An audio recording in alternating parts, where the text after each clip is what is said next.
Hello. Hello. Hi. Welcome, everyone. This is the fourth conversation in this series centering and celebrating the Warscapes anthology, Insurgent Feminisms Writing War, published by Daraja Press.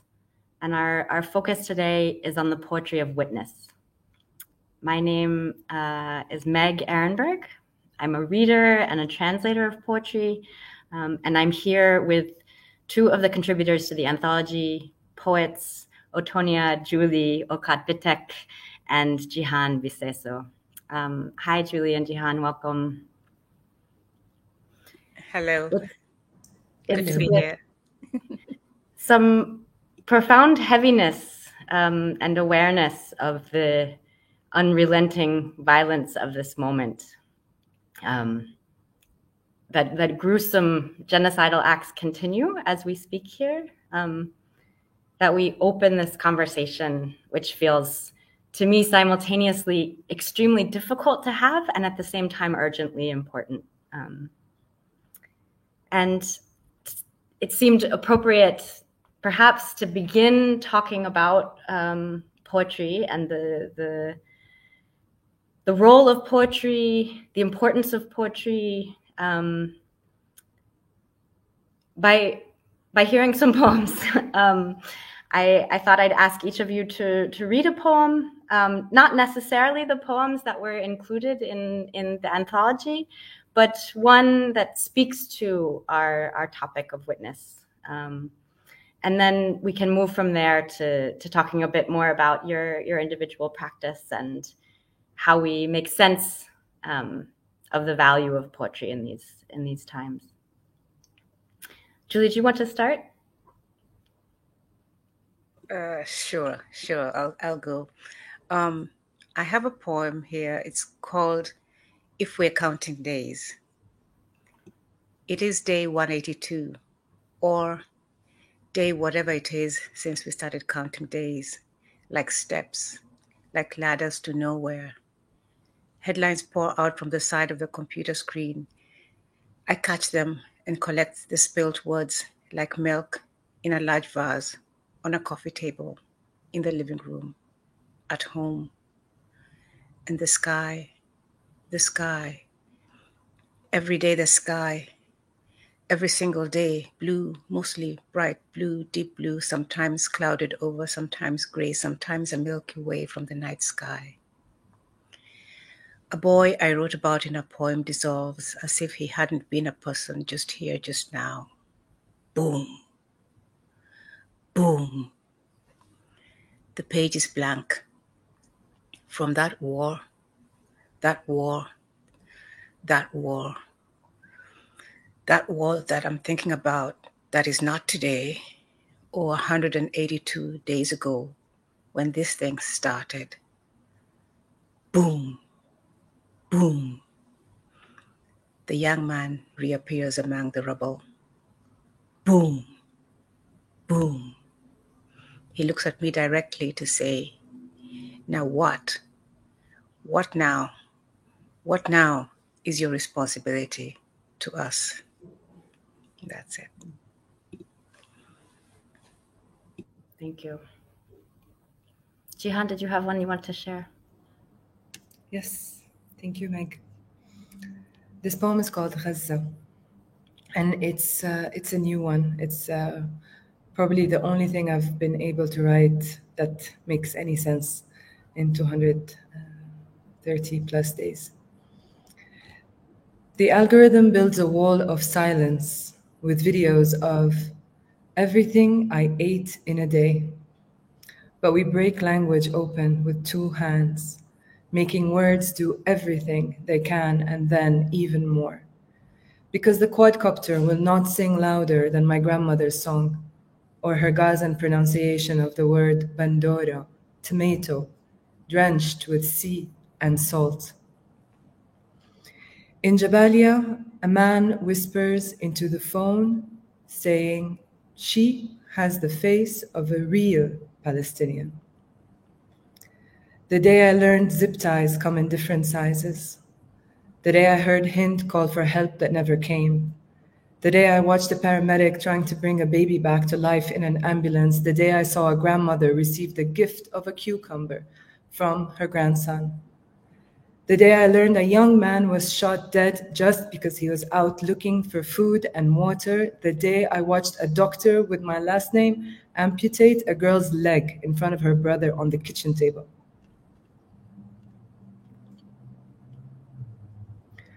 The day I saw little hands clawing at the rubble, looking for Baba. The day they pulled white coats out of mass graves. The day I realized our dead unburied are everywhere under the rubble, and all of Gaza is a graveyard of our future.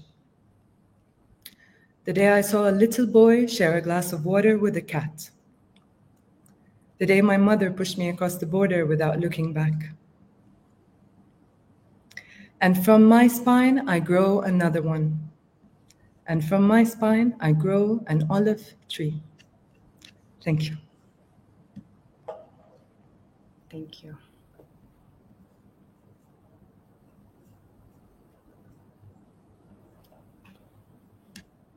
Maybe we could start, having listened to your beautiful words, I'm wanting to let them sink in a little bit. But maybe we can start by unpacking the title a little bit. What this phrase, poetry of witness, might mean to each of you, and what poetry does for the act of witness, and what the act or the responsibility to witness means specifically for the poet, for each of you as poets.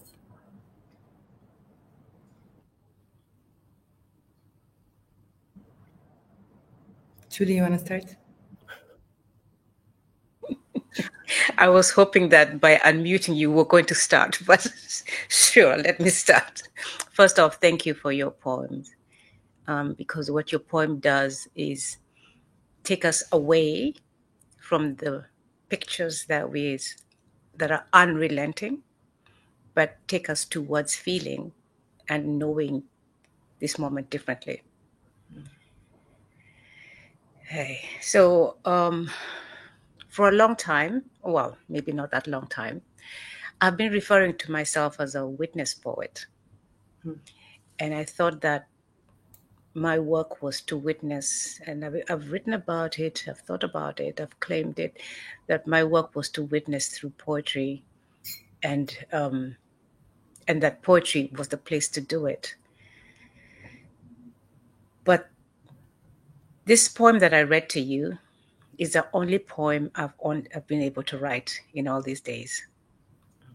And so I've been thinking about the failure of words. And it's not a new thought to me, because I've also been thinking about how words can be so useless when there's something so much deeper that we're experiencing, and that language is not it, right? And then you see dancers, and then you see painters, you see musicians reaching to those places that language cannot reach. Mm-hmm. And I've been thinking, it's time I gave up poetry. So it's very difficult for me to be talking about poetry as witness, because I feel let down by language. But at the same time, I think there's a deep responsibility for those of us who are poets to absolutely find language, because those who are not poets are looking for language. Mm-hmm. And it's not necessarily language for witnessing, but language for understanding who we are in this moment. Mm-hmm. I think that's what I'm going to say. Mm-hmm. Thank you, Julie. I just want to say that I completely agree with everything that you said, and I feel completely let down by language, and it's at the same time, as you said, this commitment to find ways and find words. That's also, it's holding that duality, you know. And I mean, I've written through several of the wars on Gaza, but this one, and we've been hearing this a lot, this one feels different, falls different, lands differently. And at the start, I kept resisting that, you know. I wanted to urgently witness. I wrote through these wars. I tend to write these short, immediate pieces. And I kept hitting walls. And it's only when I stopped trying to write that the words started to come. And for me, poetry of witness sits at, I mean, and it's like, it's too, I mean, I feel like if poetry looked at this title, like if poetry was told it was a poetry of witness, it would be like, no, you know, that's not me. So it's not really any, it's too much even, you know, but it doesn't, it has no title even. But this kind of work sits at the axis of art and politics. And for me, it's the unwavering commitment to speak, to never stop saying. And I feel that the poet has the responsibility to go deeper into places of wordlessness.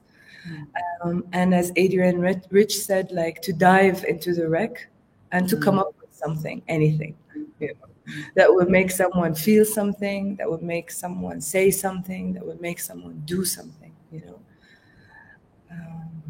Yeah, that's it for me. Yeah, if I can just keep on with that thought. As you're speaking, Jen, I'm thinking about an Irish poet, Padraig O'Tuama, who has a podcast called Poetry Unbound, and he was talking about the poet Kai Chen Tom, who's a Canadian poet. And as he was discussing her work, he was thinking about poetry, the root of the word poetry, I suppose in English, as making.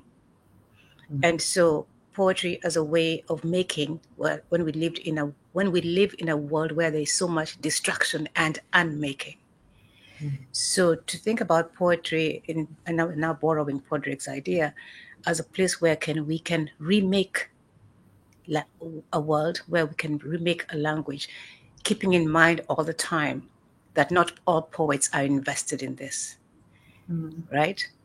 Some poets have other agendas, but those of us who are invested in this, we have to struggle for a world that can be made and remade and remade. And we see that even in the work of, I guess suppose we can come to it, like the poem "If We Must Die," Alarico's poem, right? Yeah. Even though he lost his life, his poem makes and remakes and remakes. And the sign of a kite in the sky with a young boy is a sign, holding it is a sign of life. And the sign of life is in the poem. So even if the poet died, there is still life in a poem, right? Yeah.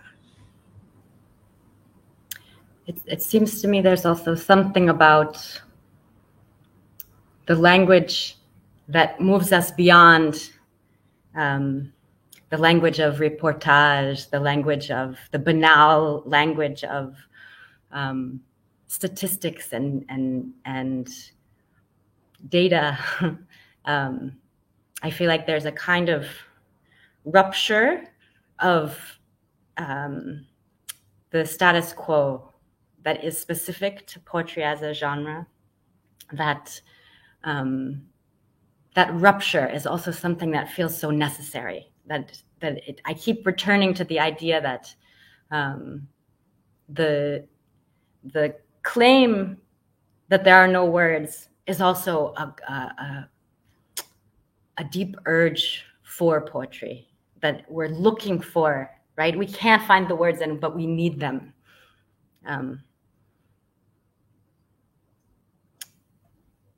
I wonder if we could move to talking a little bit more about the practice of poetry for each of you and sort of how you got there, because of course, both of you are operating in genres other than poetry. You also write words of other kinds and in other forms. And maybe I'd start with you, Jihan. I know you work as a communications director, so you have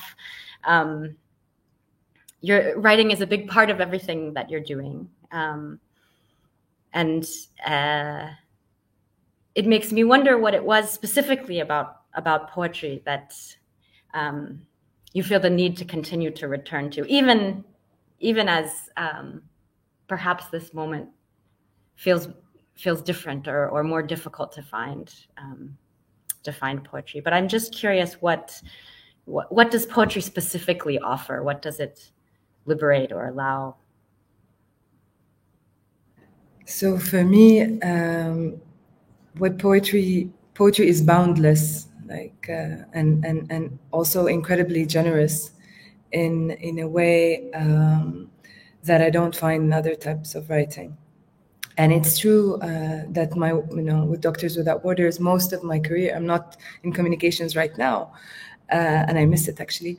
But it's true that kind of language, of communication, is much more framed and much more controlled. Even when even there from my work, we write at the intersection of humanitarian crises, but what poetry can do in stirring, in moving people into action, into feeling, I feel like is unparalleled. We are also in the age of polycrisis. How are people supposed to hold Sudan, Congo, Haiti, Gaza? How are people supposed to hold all this pain? And I don't think that any press release or any human interest story or any remarkable, factual, well-researched and well-documented piece of journalism comes close to opening the heart and the eyes the way a poem does, and the way that it can stay with you. And even in that more, let's say, framed and sanitized language of communications, I'm experiencing an increasing lacking, an increasing repetition. And I would say with the venue of AI, with the arrival of AI, this is even more the case,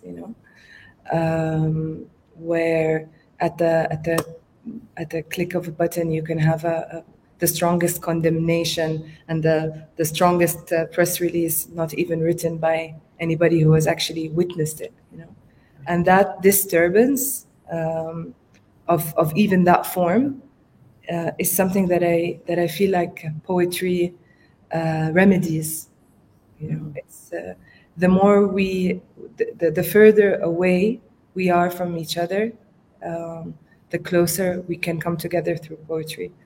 And it's none of the writing that I've done for Doctors Without Borders comes close to any poem, no matter how strong, how powerful and impactful those campaigns and press releases and testimony collection can be.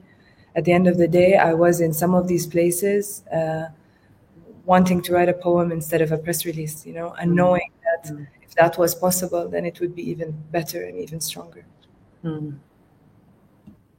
And Julie, you grew up with poetry. Your father was also a poet, but you've written about war, about violence, about colonialism in other genres, in your academic writing in essay form. So I would pose the same question to you. What is specific about the writing of poetry? Why this form? And maybe particularly when you turned in your book 100 Days to writing about genocide in Rwanda, why that form? Thanks. Let me start by saying, Jihan, everything you've said, absolutely everything you've said. I wish I could just repeat what you have said. But I suppose I should also turn the lens from a different perspective. So I'll begin by saying that as a child of exiled people, I have never known that poetry can be anything well, I know that poetry can be many things, but I understand deeply that poetry can be a very dangerous practice, right? My father's life was at stake because of his poetry. So it is not a place for comfort for me, but it is a place where you take a strong stand. And I also understand poetry to be a form of language that sets a form that sets language on fire. So if you have a term, say, let's return to say Alaria's poem. Referred Alaria. If we return to his poem, which says, "If I must die," "if I must die" by itself is a nothing sentence. It could be, "If I must die, give the goats to who and who," right?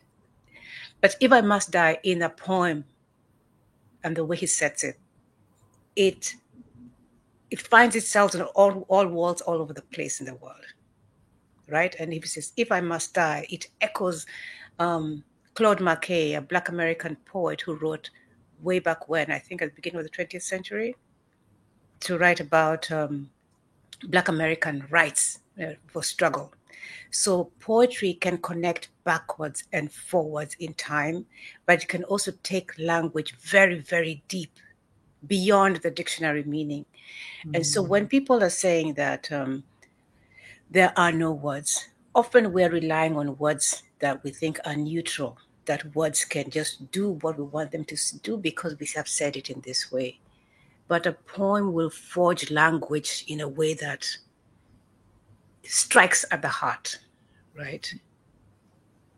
And I think that makes it dangerous, but also makes it the place of possibility, and also makes poets people who can challenge power, right? And it kind of then makes you understand, that's why the poets are the first to go, right?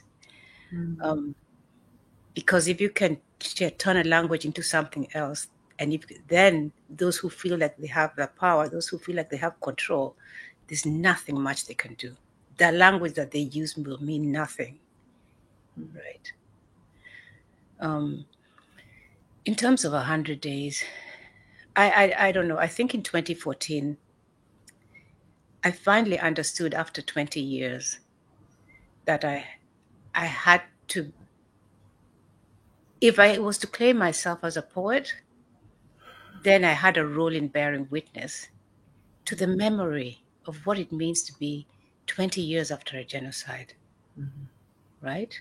And I wanted to bear witness to voices that we were not reading very much about, right? And images we were not thinking very much about. Yeah, so that was the 100 days.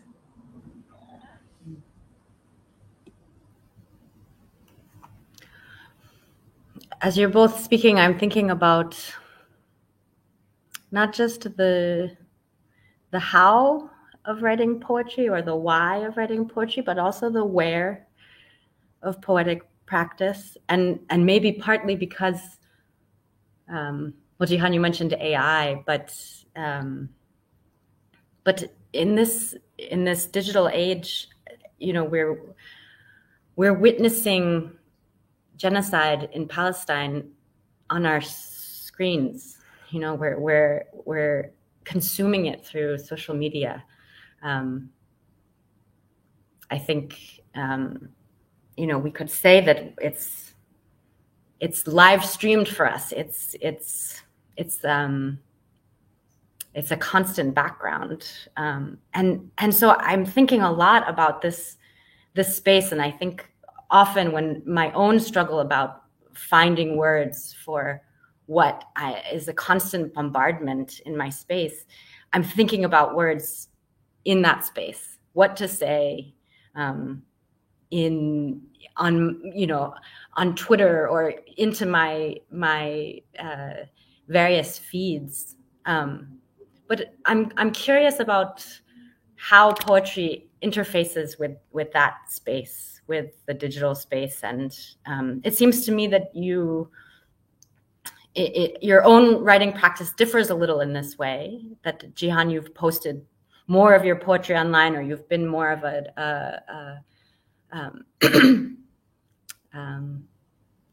I don't want to say a digital poet, but a poet in those spaces. And Julie, you've done that much more rarely. So I'm curious to hear you talk about those choices. What's at stake in the digital space? Maybe particularly now, but we've been in this moment, this kind of in which that the world of the digital or the world of these social media spaces sometimes it sometimes overtakes our real lives, right? I mean, it feels such a huge part of where we're interacting with each other. I can start. I think for me, there's if I'm also honest, it's linked to my impatience, and the need to see something out there other than news, other than again sanitized human interest stories, and that's how it started for me, by needing the words out there as a form of telling, of witnessing, of communicating. And it's also because I'm not very good at sitting with my poems, and that has improved. I notice now what more that poems can give you much more if you don't push them. And like I said in the beginning, like I'm also seeing how many words come when I stop running after them, you know, and in this manic way. And our attention, which, as we all know, is the most rare currency in this digital age, you know. I don't know where this sentence comes from, but I became obsessed at some point with reading about attention, to the point that I lost my attention on this kind of work, which was a bit counterproductive, I have to say. But for me, having poems available, accessible, present at the same time as this breaking news, especially because I write a lot about our region, that I often call a region of breaking news and burning borders. That's why I'm comfortable seeing my poems online. However, and this war is different for me, I'm finding a few different tactics. I need more time. I need more time with the poems. And I know that I don't think anymore that if they're not out there, that the words go away. I think that that even if a poem about the massacre that happened yesterday in Jabalia, if that is online in 2 months, it's still important, because people have moved on, online or in print. In 2 months, people will have moved on, but the poem will take them back. And now with this proliferation of information and images and all that, it's even more reason for me to take more time with my words, much more than before, and to use and to let them remind people and me of what happened and what is still happening. Yeah, I appreciate that. When I wrote 100 Days initially, I wrote a poem a day for 100 days online, right? And every day I did that. I remember, of course, that was now thinking of something that had happened 20 years before that. So there was no immediacy to it, but the practice of everyday sharing online was there. And even though I was not writing to an immediate event as it was happening, I was utterly exhausted by halfway, right? And then by the time I got to 100 days, I was emptied out. And so when the COVID started, I told myself, because we were locked down, whatever, I was like, oh, what am I going to do? Then I thought, let me restart the practice of writing every day. And then I came to the awful realization that if I was counting days, and this is why I called the poem If We're Still Counting Days, is that I might be counting until forever. And that is now a fact, because this virus is here with us forever. And so I cannot commit to writing a poem about COVID, living in COVID times, because it's now forever. And that will be about relying on a daily practice without too much reflection. And so I also understood after October 7th that I was going to hold back on my words. And that as time has gone on, I have also realized that the live stream genocide, as you've said, Meg, and I think I've also heard Bhakti saying, is a form of weaponizing, not just against Palestinians, but against those who would witness it. Because a steady diet of all that violence doesn't help you to understand it. And it doesn't help you to know it anymore. Right? And it doesn't inure you to the pain because the images get worse and worse and worse. And so in a way, we are all being harmed by this war, not just the folks there, although we are being harmed differently. And in this way of being harmed, in this state of terror, we are not able to live as fully as we can, right? And we are also not able to, I feel like our lives are all being threatened. If you stand up, what's happening to the Palestinians will happen to you, right? And so how can we insist on life, and how can we insist on living? I think that's my number one goal, is to insist on life. And therefore, if I was to write every day, I would not be insisting on life in this moment, right? So I'm holding my words back, but also the words have left me in the sense that this is the only one poem that I have written since, right? And I initially, I had made a connection to writing 100 days, but I drew it back, because you know how they say there's nothing new under the sun, right? I just want to know that I understand this as a poet, that in order for the poem to be written, the poet has to be alive.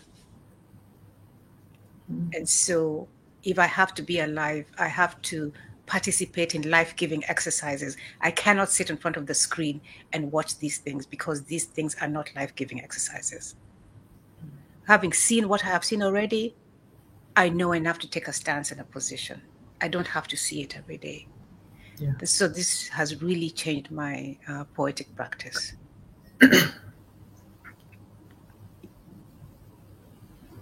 I just want to say that maybe there's a way. I really thank you for that, Julie. Maybe there's a way. It's exactly as you said. The constant stream desensitizes is a word that is often used, and normalizes violence, pain, suffering, and at the same time, it doesn't tell the whole story. It's selective. It's from certain angles. It doesn't even tell the strength. It doesn't tell the joy. It doesn't tell. I hate the word resilience. I'm not going to use it. You can ask me if you want why I hate it, but what we see, the live stream of genocide, is not even complete. It doesn't tell the full story. At the same time as it inundates all of our senses, you know? And what I want to say is there is a way to feel, maybe it's not accessible to all, but for me, of course, I cannot step away. I come originally from Gaza, and I can't turn off the TV for 1 month or 2, or switch off from the news. But like you said, I'm not on this diet of constant live stream, because it's paralyzing, and that's part of the plan. That's what it does, you know. And I won't let that happen to me. So yeah, I just wanted to add. And also, you know, what we are seeing, and and sometimes hearing is still not, as you said, the full extent of the story, because there are smells, there are sensations. I mean, that image of the boy giving his mother cucumber, right? You know what a cucumber feels like if you know it. You know what it tastes like when you bite it, right? And that's, people are living. And that's what I want to insist on in my head. People are alive, and they will still be alive after this thing is done. And so I also want to say that a show of power through oppression of people is not itself powerful. And I think poets know that, right? You can bomb the hell of a place out of a place. It does not make you powerful. It makes you able to bomb the hell out of a place. That's it. Yeah, and poets know that you can bomb the hell out of a place, but it stays a place, and it doesn't make it not there.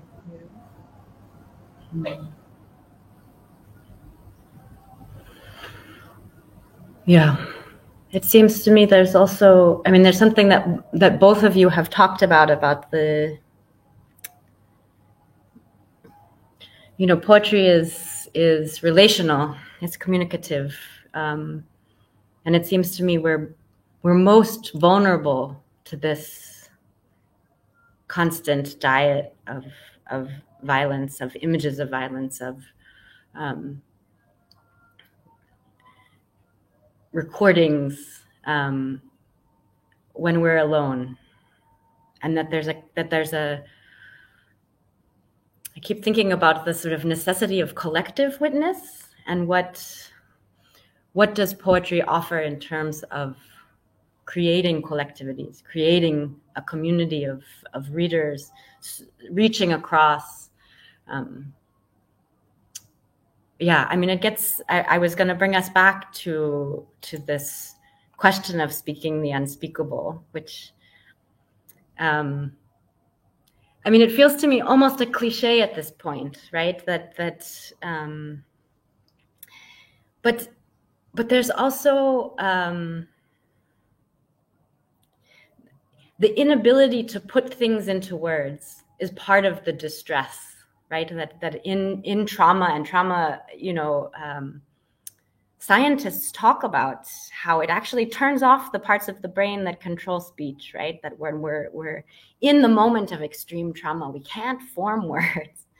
And so I think to read or to hear poetry that speaks across that chasm, that inability to articulate, that expresses something we feel or have felt, it's also to be seen, it's to be heard. It reconnects us from that disconnect, which to me is what happens with the you know, if I spend too much time looking at images, I retreat into myself. So I feel an insistence on this reconnection of ourselves with ourselves and with each other.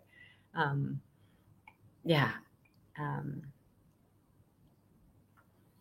I think that there was another part, though, about the unspeakable that I wanted to ask you about, which is that it occurs to me that a poem, or that poetry, also is about negative space. And I think a lot about the visual aspect of a poem on the page. Its sparseness, potentially, its use of line breaks, of space between words. And I think particularly of Fadi Judah's most recent book, which, you know, the title of it is an ellipsis in brackets. It's the space where a word might have been. And to me, this also is an aspect of what poetry does. It marks the space for silence. It demands some reverence for the unsaid, or so. I mean, in some ways, you've spoken around these issues, but when we're thinking about collective pain, when we're thinking about collective witness, do you have any thoughts about this aspect of poetry's role, of the tension between kind of breaking silence, speaking to, which might be more of what we think of in terms of witness, and then kind of making space for what's not or cannot be said, which, yeah.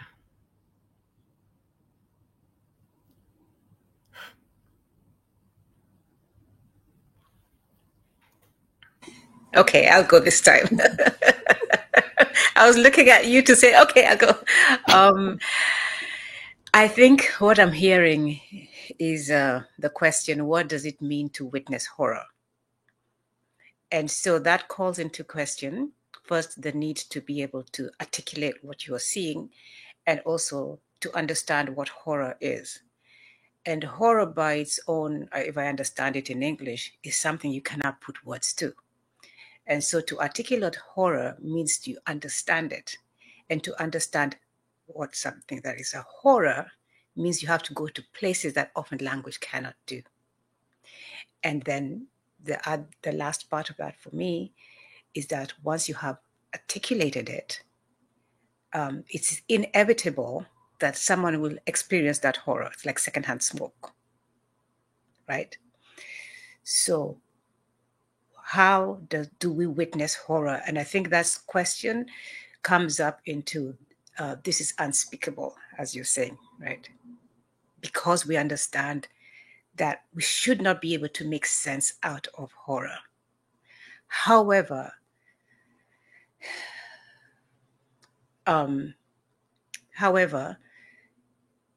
the fact of horror is something that we've known for a long time, and it's also a play, because if you think about people who cannot speak anymore because they're so traumatized because something really terrible happened, in a sense, it makes sense. In a kind of way, it is appropriate that they should not be able to find those words, because that's terrible, terrible, terrible. But in a sense, they would be freer if they could find those words, because they'd be able to share what happened, right? And so this whole business, as we were just saying, of a steady diet of horror after horror after horror, if it doesn't inure us, it gives us permission to not understand, or it gives us space to define other people who are experiencing this horror as less than us, because they don't even have the words for it, and we don't need to understand. So how do we find language in this existing language that cannot do what we need it to do, to witness what we have seen, to get people closer to understanding what that horror is, without also horrifying them so much that they would never want to continue to witness, because it is important to witness, but it's not so important to witness that we are doing the work of the oppressors to further the horror, right? So it has become like an awful math problem in my head, because I know we have to do it, but we have to do it in a way that doesn't give us permission to continue the work of those who are performing the horror, right? Yeah. Everything you said, honestly.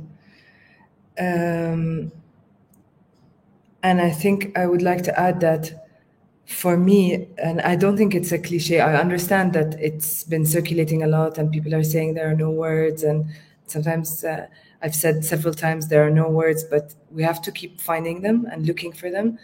And that's the commitment that becomes the work, in the sense that there are no words can be the starting point, but it's not where you arrive. That can be the starting point for sure, and also that language is broken, and that, as Julie said, it's a letdown.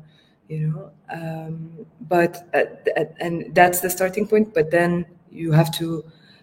I let myself go to keep finding words, to keep diving into the wreck, and to come up with anything. What's been a struggle for me during this war is that not just that there are no words, but I feel like there are the same words, you know, this dehumanization of Palestinians that has enabled the same horror, just in varying levels of intensity, to take place over and over and over again, you know. So that it's 2024 and we are witnessing a second Nakba that's even worse than the one that of 1948.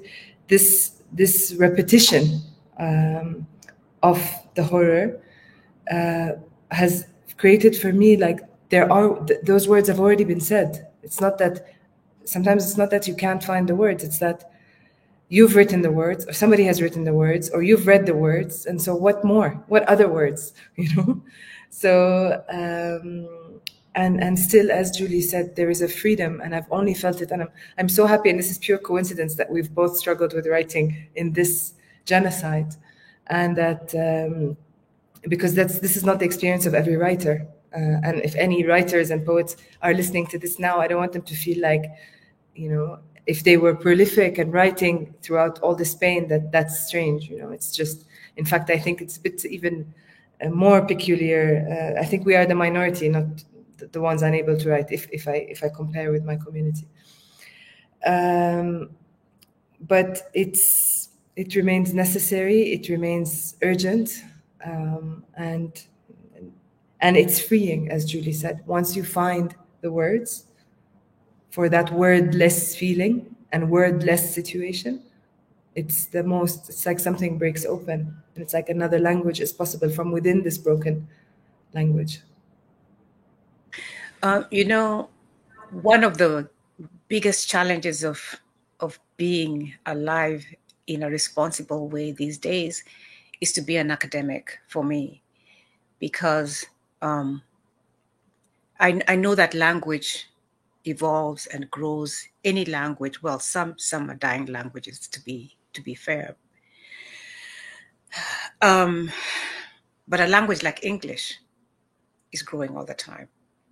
And I knew that this war, that even the word genocide is liquid about, was going to give us language.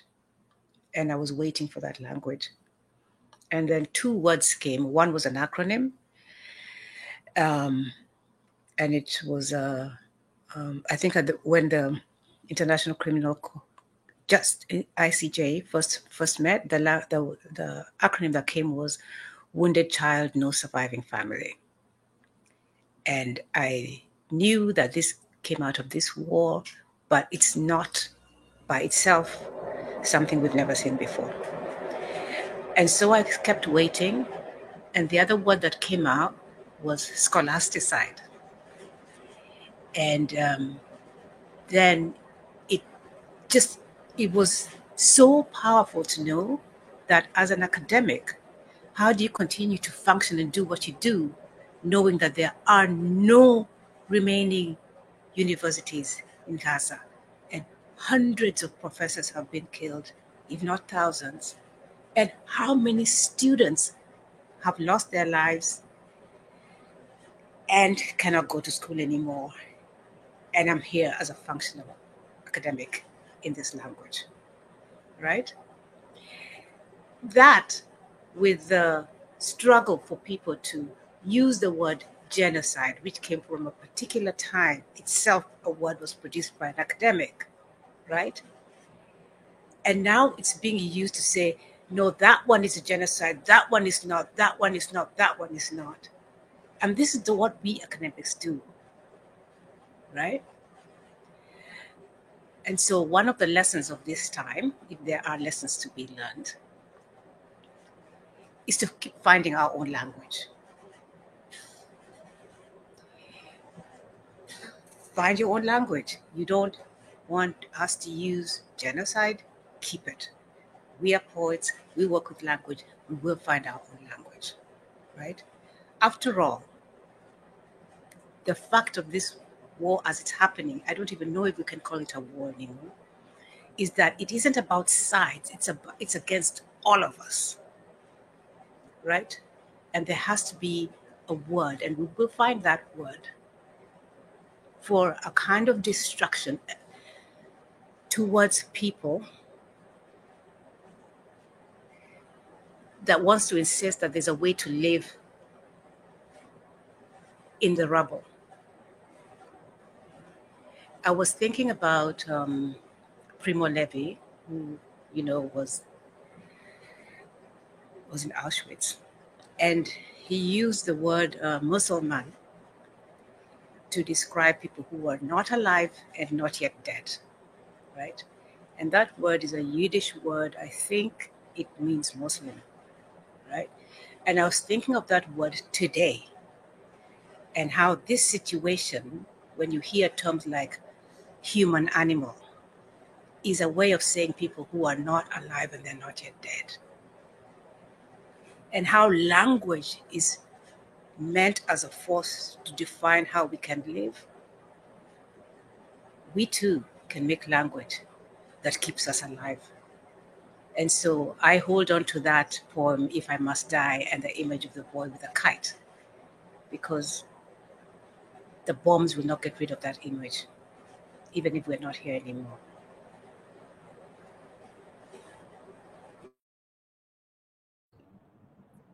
I love that, and I love how you said, and honestly, in endless debates about the word genocide, and I love the way that you said, if you don't want us to use it, keep it. We'll find other words. That's so powerful, and I think it speaks to a lot of the censorship and a lot of the silencing that's going around, not only in academia, in the humanitarian aid sector, in political spheres, in the corporate world. With friends, we often discuss things like who has more space in their professional environment to really live in accordance with their values. And the answer is less and less space, to show up as you are. One word that comes to mind in this wordless world is a Palestinian. I said I hate the word resilience, but I love the word sumud, and that's steadfastness in English, and in Arabic it's sumud, and it is this living within the rubble. It is this holding the duality of not alive and not dead, and holding also this will to live despite everything, this urgency to live. And I agree with Julie. We will keep finding words, and it's lacking and it's not enough. And for me, in my practice, I often use Arabic words in my English language poems, and as a non-native speaker, but of English, I'm constantly in attention with this language, and constantly feeling it's inadequate and not enough. But at the same time, writing from within it and showing up as me, with who I am, where I come from, with the other languages in my head, is also, I feel, an act of power and a resistance somehow.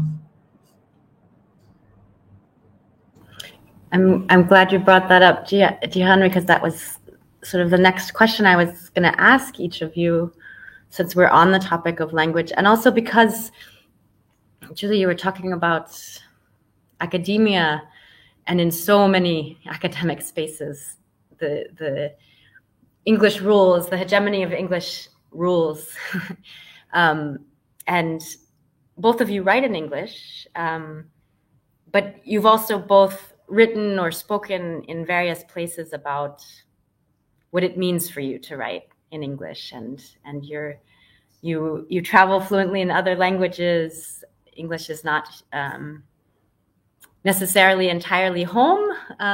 It has perhaps for both of you some elements that constrain and some that liberate. And I'd love to hear you talk a little bit about your relationship to that language. I mean, I'm thinking also of this, of what you've said about the word genocide. And someone in the comments I saw, spoke about Nakba, and I I personally remember, I don't know what year it was that I first heard that word, but learning that word shifted my understanding, right? That it forced me to think differently about what was happening in that space, what was the history of that region, what was my relation to it. That was initiated by a different language for what had happened there.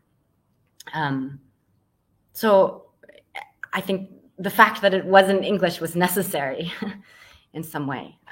So I'm curious to hear you both reflect about your relationship to English, what it allows, what it constrains.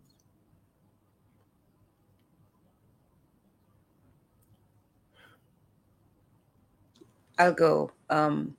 I understand English to always be a language of translation and of diplomacy.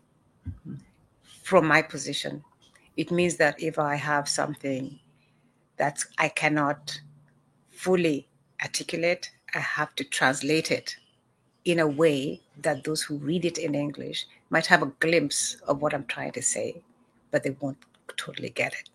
And that's fine, right? So English is not the home to find understanding. But I also work in an English department at the university, right? And I know English as a lingua franca and all that kind of thing. I'm also very clear that I will not be contributing to the power of the English language. And my signaling to this is at the end of 100 days, I used much of the poem in Acholi, right, to signify that this is where we're going. And Ngugi wa Thiong'o, Kenyan academic and novelist, he writes about how language is a political space, how and when we use it. But he also writes about and thinks about how translation is a place where we can make relationship between people. Right? So I also think about that.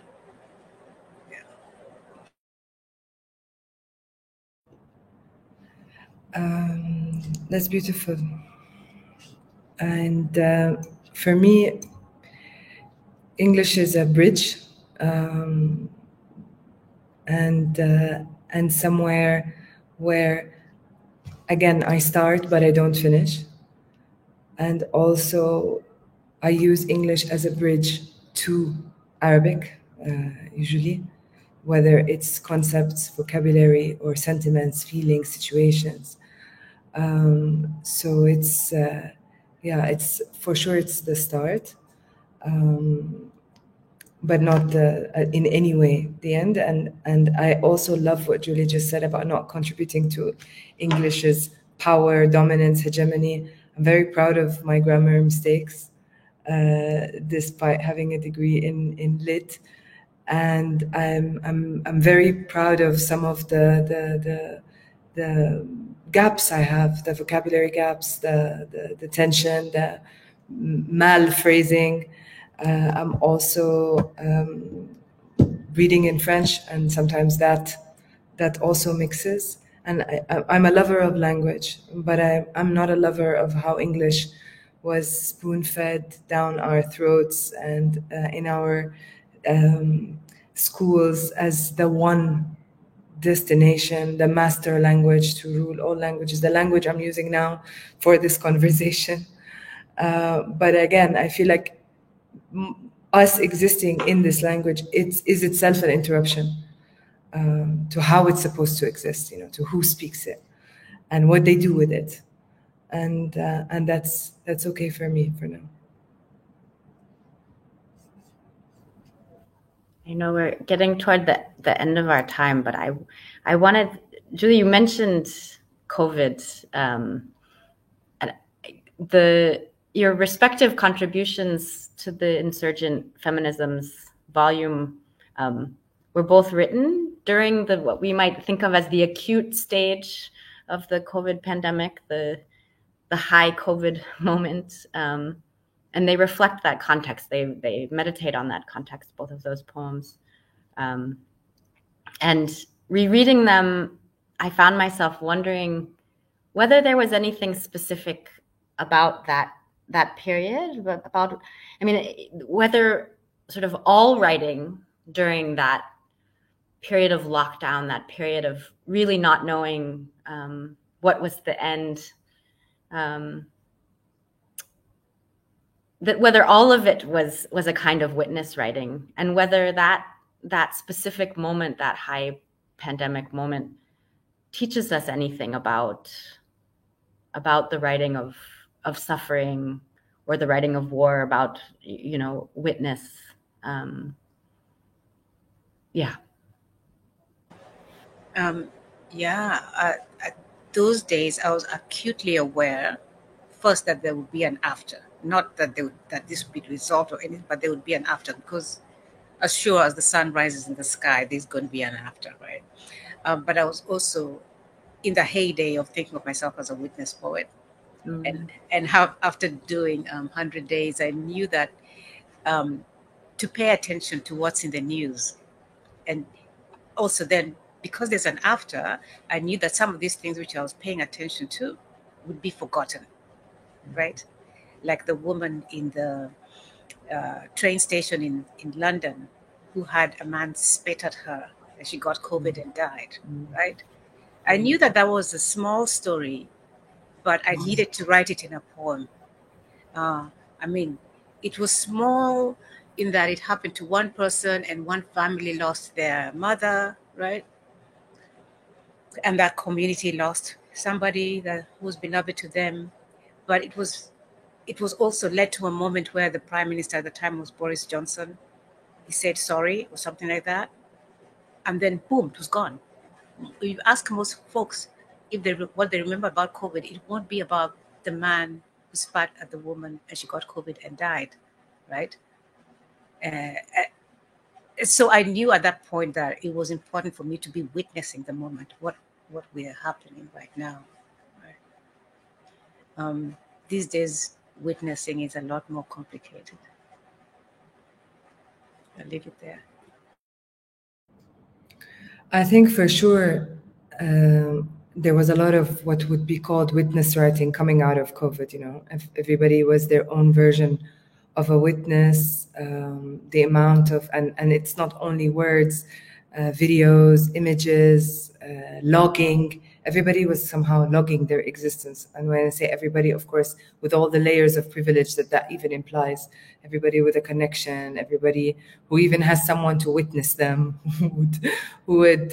So it's a lot of assumptions here.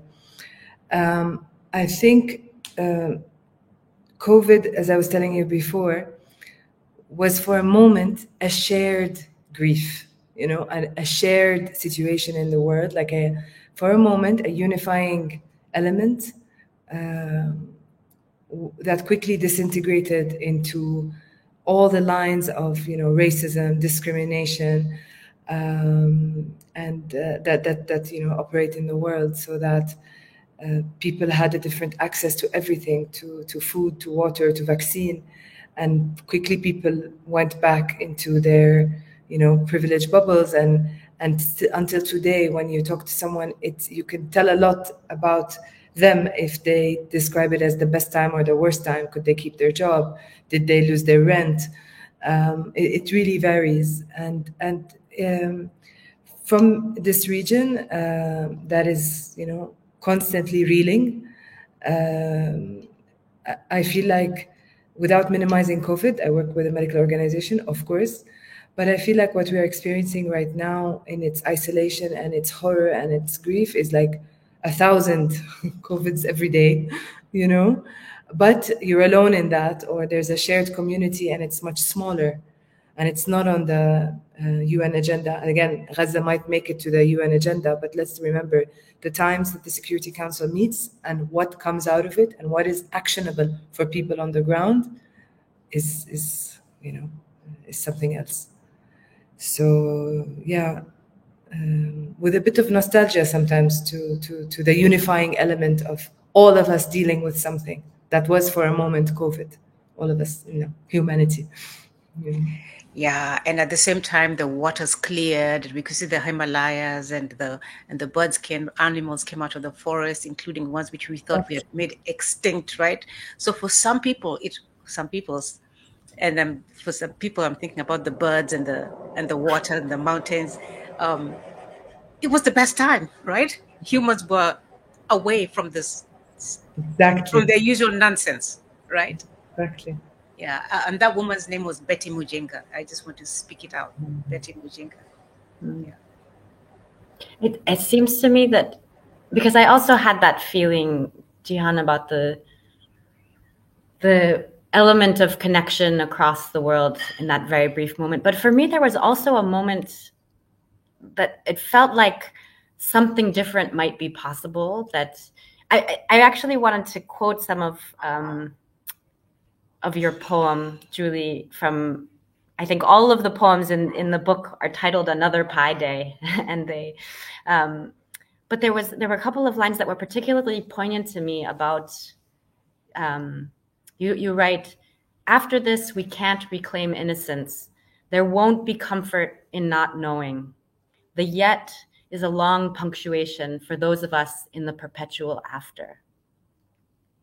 And I think for me, I had this perhaps naive idea that that it was actually the inequality that was exposed, the extreme inequality that was exposed, that we couldn't refuse to see it in that period, that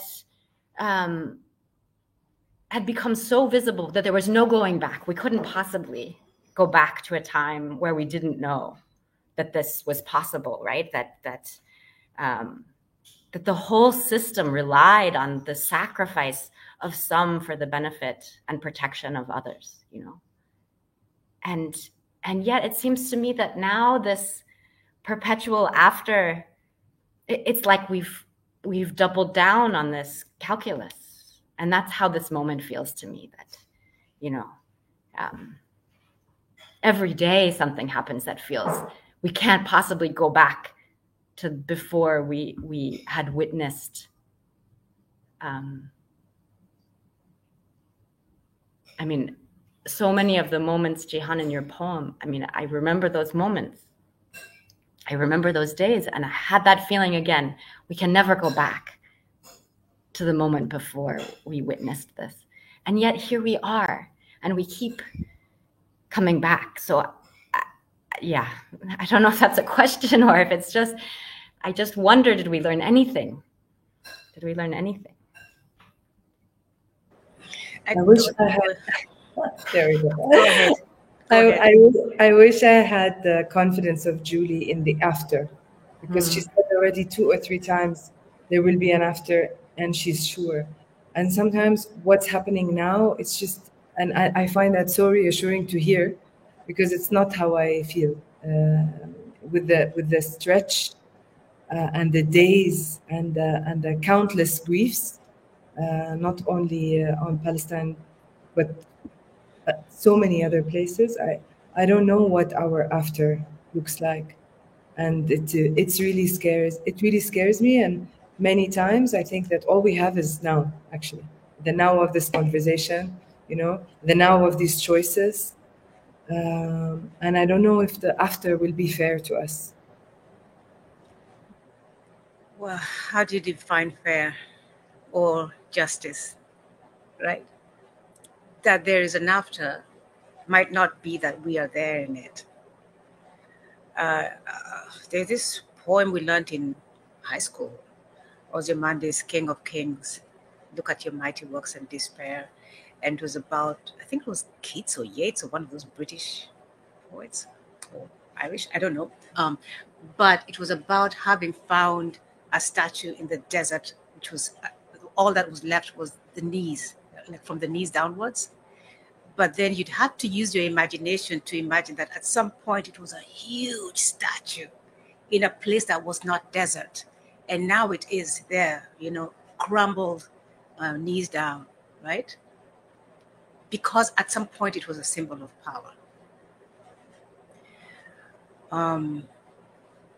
However long it takes, there will be an after and there will be life. I mean, right now we're having kids who are born during the pandemic, in their lifetime, they will have no memory of it, right? I really do want to comfort you. Also because I'm an actually person, and a lot of my adult life, I witnessed, not close by, but there was a war going on in my homeland for more than 2 decades. And for us, it was, how does the world not know this? How can nobody want to do anything about this? Why is it just us? And we felt as if we were all going to die, if not from the violence, from heartbreak, right? But here we are, listening to poetry about grandsons giving cucumbers to their grandmother. And so I know that as long as there's life, it is possible. And I also understand that the oppressors intend for there to not be life. But since they're not the makers of life, they cannot take it all away from us. That's why I consider this an after. I love that. And with every baby born in the genocide, and with every word written in the genocide, I think that after somehow becomes more and more imaginable. Yeah, I really love that. And I want to add one thing that maybe compared to Rwanda is different, because there are a lot of eyes because of the digital world we've been talking about. But I think that sometimes that's confused with solidarity, and it's not. Just because in my work on other neglected crises and things that don't make the news as much, sometimes it's assumed that because this makes the news, then the world is on it. The world, it's the right people are on it. It will be fixed. There's enough main line headlines, enough media is covering it. So this attention somehow does not erase the dehumanization, does not remove the pain, and sometimes actually reinstates it, as we see in the headlines, in the continuously edited headlines of mainstream media. So it's interesting because sometimes the world chooses to look away and you don't even read about the pain. You're not reading about what's happening in Sudan. Haiti is not enough in the news, etc. But Gaza is. That doesn't mean, though, that it's better, that something is better, And, Yeah, and the people from Haiti can tell us how many decades and decades, more than a century, right? And they are still here. Exactly. Yeah. Exactly. Yeah. I think that's a beautiful note to end on. Julie, Jihan, thank you so much for your work, for your witness, for your words this evening. I think I'll be thinking about the poems that you read and about our conversation tonight for a long time to come. I'm really moved. Thank you for having us. Thank you. Thank you for having us.